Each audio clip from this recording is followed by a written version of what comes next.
Cleveland fans have had it. 2 games into the 2025 NFL season and the city is already boiling over with frustration, fury, and a whole lot of finger-pointing.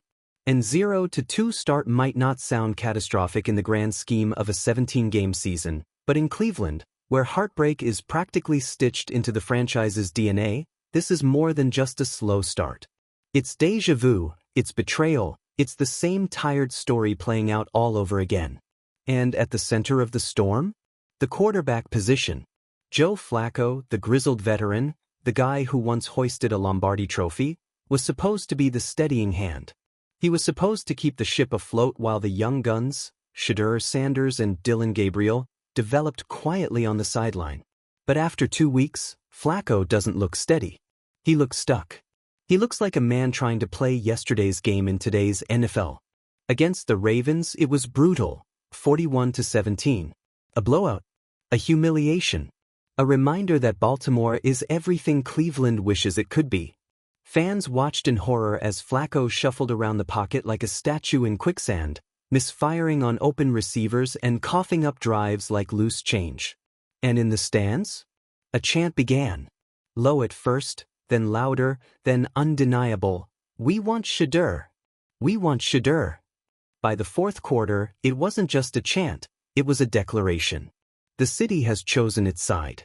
Shedeur Sanders, son of Deion, Coach Prime, Sanders, isn't just another rookie. He's a promise. A symbol. The embodiment of everything fans want Cleveland to be: bold, dynamic, fearless, and new. He represents the possibility of an era where the Browns stop recycling veteran quarterbacks and start building around someone who can actually grow into a superstar. And yet, head coach Kevin Stefanski is stuck in the middle. Publicly, he's still riding with Flacco. In press conferences, he talks about experience, trust, and stability. But how long can those words hold water when the flood of fan outrage is spilling over into every corner of Cleveland? The Browns aren't just losing games. They're losing patience, they're losing belief, and they're losing time in a division where every week feels like a war. Think about the AFC North. The Ravens look terrifying. The Bengals, with Joe Burrow healthy, are already rolling. The Steelers might not be flashy, but they hit hard and win ugly. And 0-2 hole isn't just a setback, it's a coffin. In this division, slow starts get punished. So when Cleveland trotted out the same old formula against Baltimore and got flattened, fans knew exactly what they were watching: another season slipping away before it even started. That's why Sanders' name is everywhere. On call-in shows, on social media, in the chants raining down from the upper deck. Start him now. What are we waiting for? If we're going to lose, at least lose with the future on the field. And honestly, the fans have a point. Flacco isn't just struggling, he's embarrassing. The modern NFL demands quarterbacks who can move, who can improvise, who can make plays outside the pocket. Flacco can't. His passes sail, his reads are slow, and his legs might as well be cinder blocks.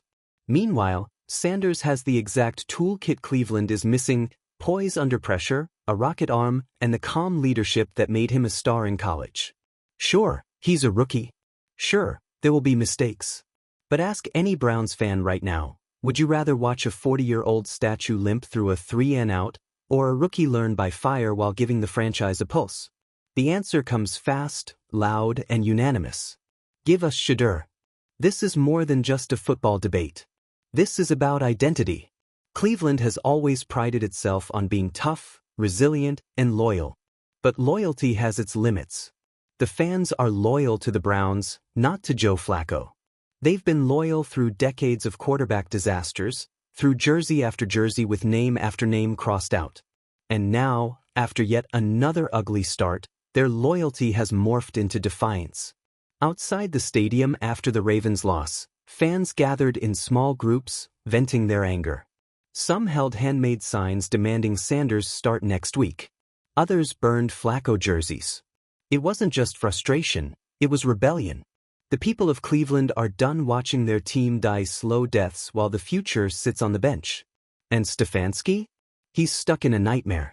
If he sticks with Flacco, he risks losing the locker room and the fan base. If he turns to Sanders, he risks being accused of desperation, of caving to pressure, of rushing a rookie before he's ready.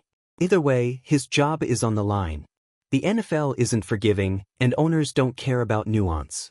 Results matter. And right now, Cleveland has none. What makes this even juicier is the symbolism.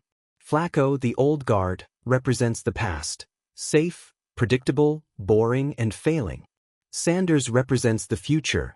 Risky, exciting, and proven, but full of possibility. This isn't just a roster choice. It's a battle between yesterday and tomorrow. And in Cleveland, tomorrow is winning. The media has jumped on board too. ESPN panels are tearing Stefanski apart. Debate shows are asking if Sanders is being wasted. Local columnists are practically begging the team to make the switch. And every time Sanders' name trends online, the pressure ratchets up another notch. Let's not forget the locker room dynamic either. Players aren't blind. They know Flacco is washed. They can feel the lack of energy when he steps into the huddle. Compare that to Sanders, who reportedly already has a quiet confidence that teammates gravitate toward. When your receivers know their routes will be wasted, when your defense knows their stops won't matter, resentment festers. That's how locker rooms fracture. And once you lose the locker room, no amount of coach speak can bring it back. So here we are. The Browns are 0-2, staring down a brutal schedule, and the fan base is louder than ever. They don't just want Shedeur Sanders, they're demanding him. They see the season as already teetering, and they'd rather gamble on the rookie than slog through another lost year with a relic of the past. And maybe they're right. Because think about it, what's really at stake here? If Sanders starts and struggles, the Browns are no worse off than they are now. They're already losing. They're already irrelevant in the playoff picture. But if Sanders starts and succeeds? If he lights a spark? If he gives them even a chance? Then suddenly, Cleveland has a reason to hope again. Suddenly, the fans have a reason to show up, the players have a reason to fight harder, and the franchise has a reason to believe the future is finally here. That's why this debate feels so much bigger than football. It's about belief. It's about a city that has been burned too many times finally demanding more. It's about fans who refuse to watch the same movie again, who are standing up and saying, "Not this year. Not again." The Browns are at a crossroads. Stick with Flacco, and the season dies slowly, painfully, predictably.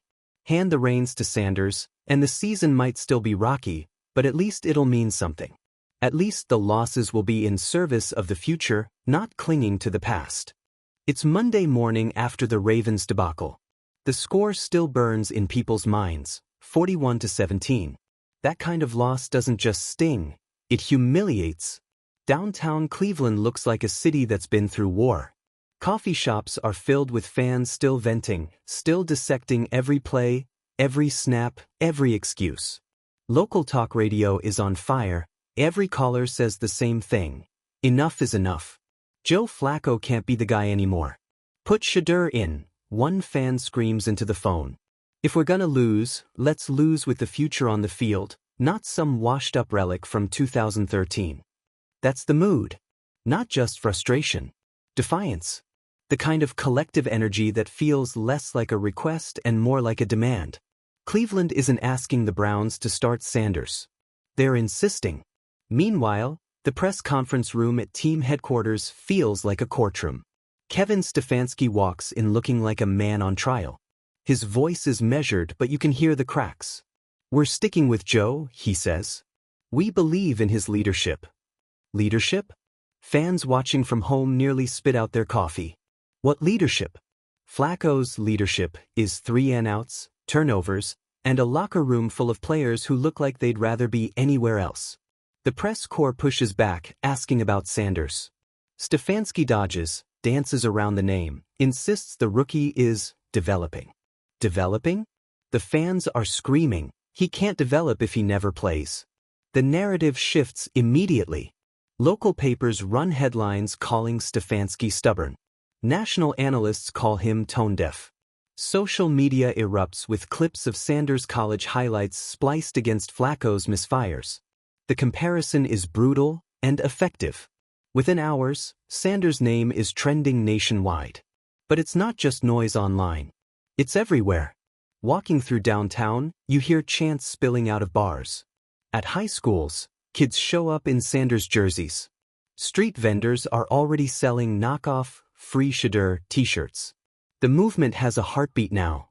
And every day that Flacco takes snaps in practice, the heartbeat gets louder. Inside the locker room, the tension is just as thick. Players won't say it out loud, not on camera but privately. They're losing faith. Wide receivers are tired of running routes for a quarterback who can't get them the ball. Defensive players are furious that their effort is wasted.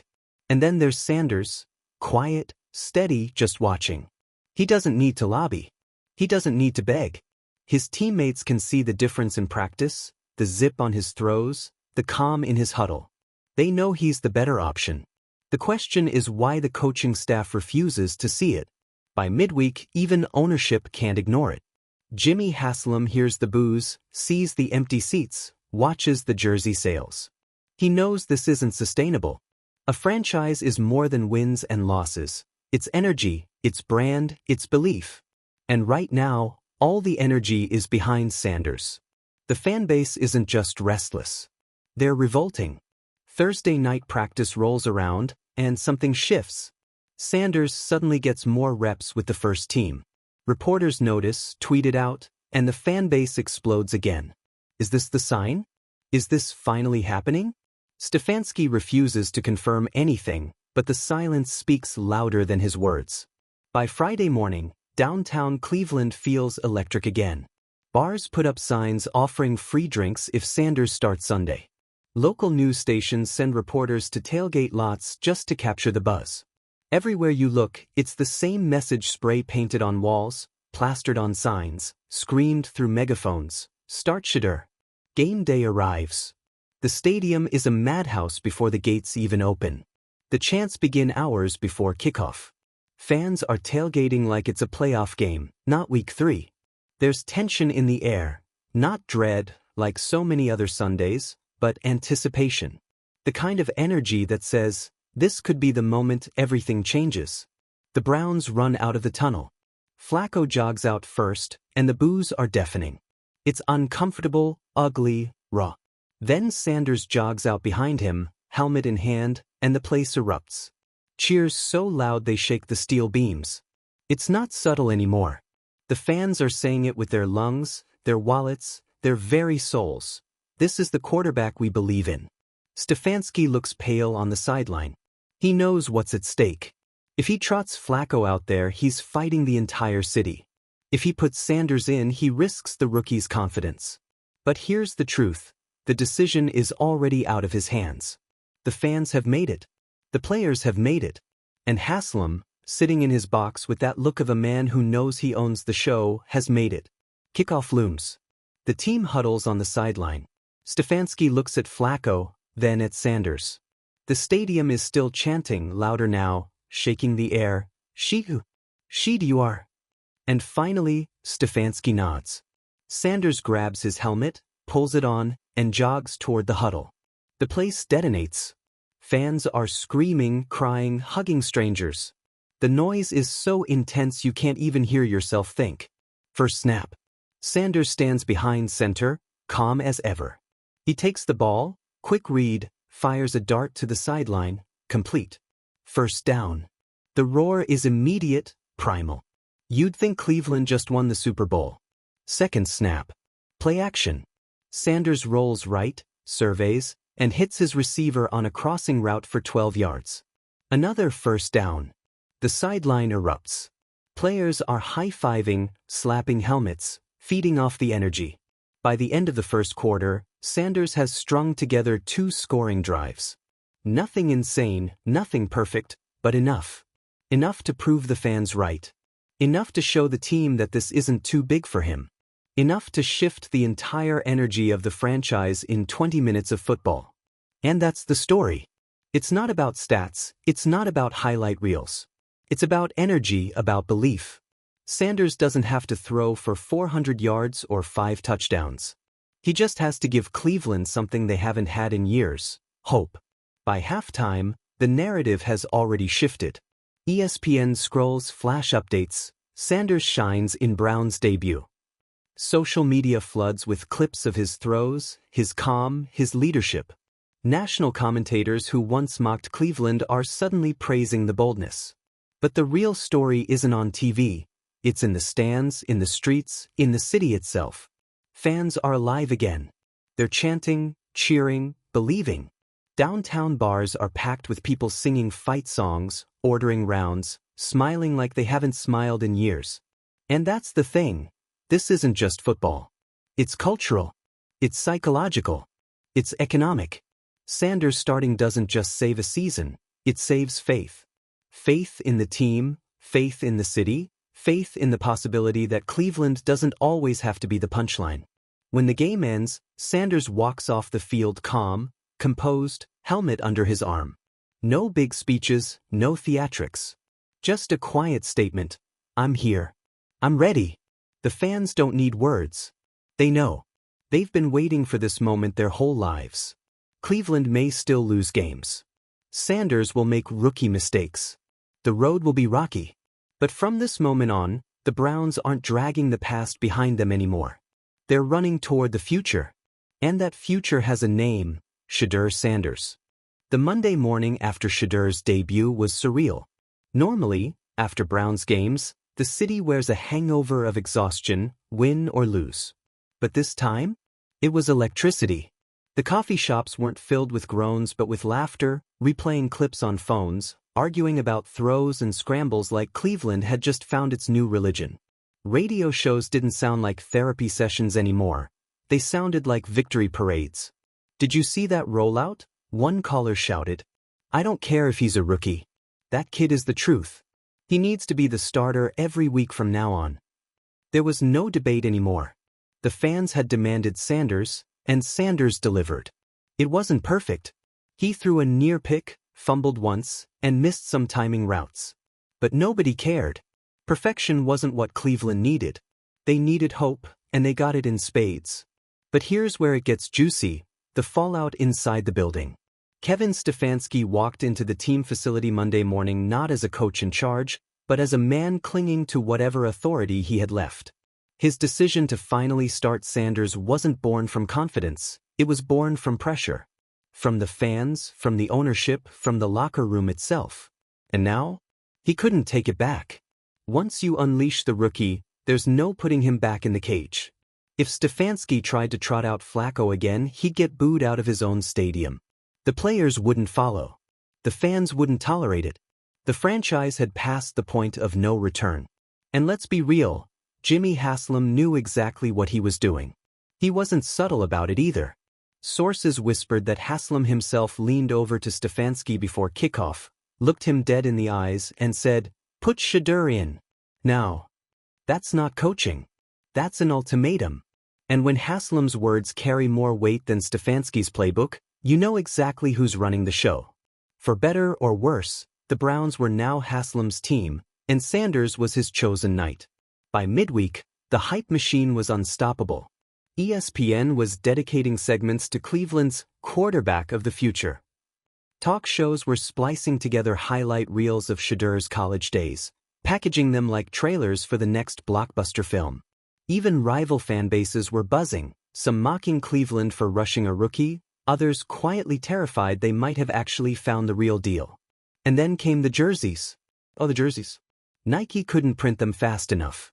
Every kid in Ohio suddenly wanted a Sanders number 2 stitched across their chest. Local shops had lines out the door.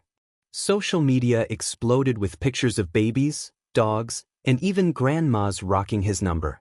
This wasn't just fandom, it was hysteria. For a city that had endured the infamous jersey of failed quarterbacks, rows upon rows of names crossed out, this was redemption. That jersey, once a symbol of pain, suddenly became a rallying cry. Fans started taping Sanders' name over the long list of busts, daring the universe to finally let this one stick.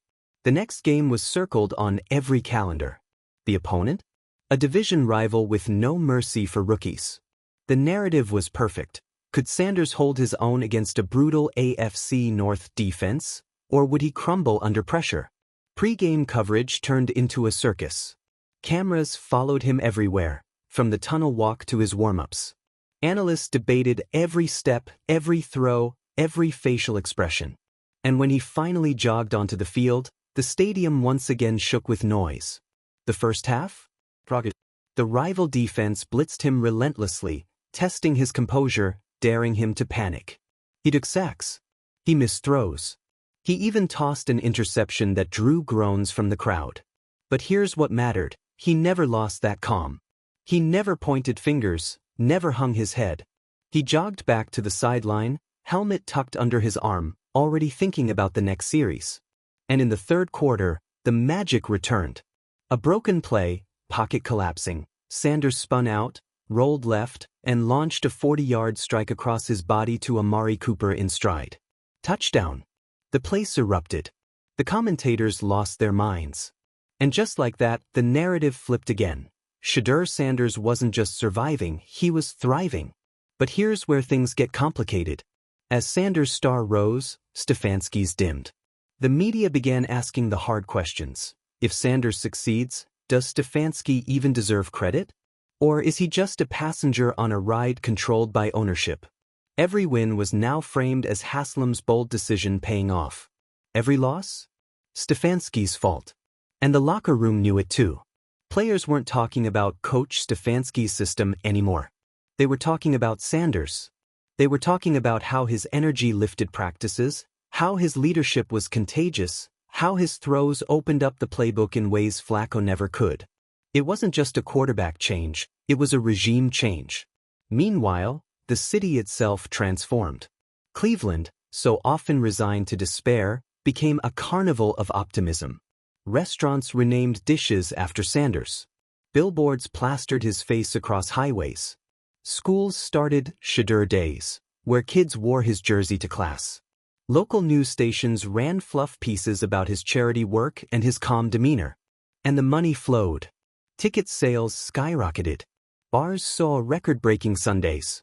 Downtown businesses reported spikes in revenue every game day. One quarterback didn't just change the team, he reignited the city's economy. That's the kind of cultural power Cleveland hadn't seen since LeBron James. And just like LeBron, Shedeur wasn't just a player. He was a symbol.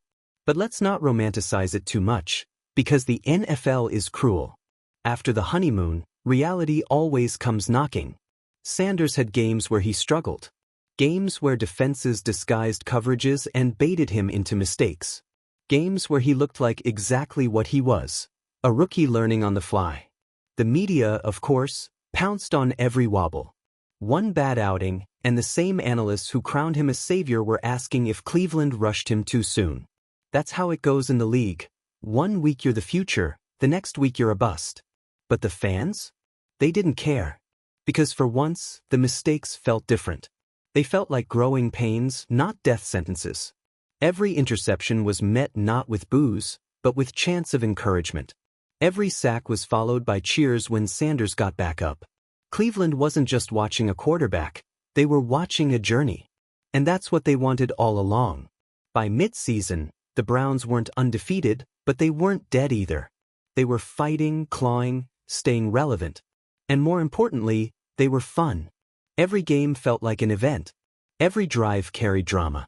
Every throw carried the weight of history. The old Browns were gone. These Browns had swagger. They had belief. They had Shedeur Sanders. And the city? It wasn't just supporting anymore. It was demanding. Demanding better, demanding consistency, demanding the future. Flacco was a memory. The excuses were gone. Cleveland had made its choice. So here's the bottom line. The Browns may not win the Super Bowl this year. They may not even make the playoffs. But what matters more is that they've finally taken the leap. They've stopped clinging to the ghosts of the past and embraced the chaos of the future. The fans demanded Shedeur Sanders. They got him. And in doing so, they didn't just change a lineup, they changed the culture.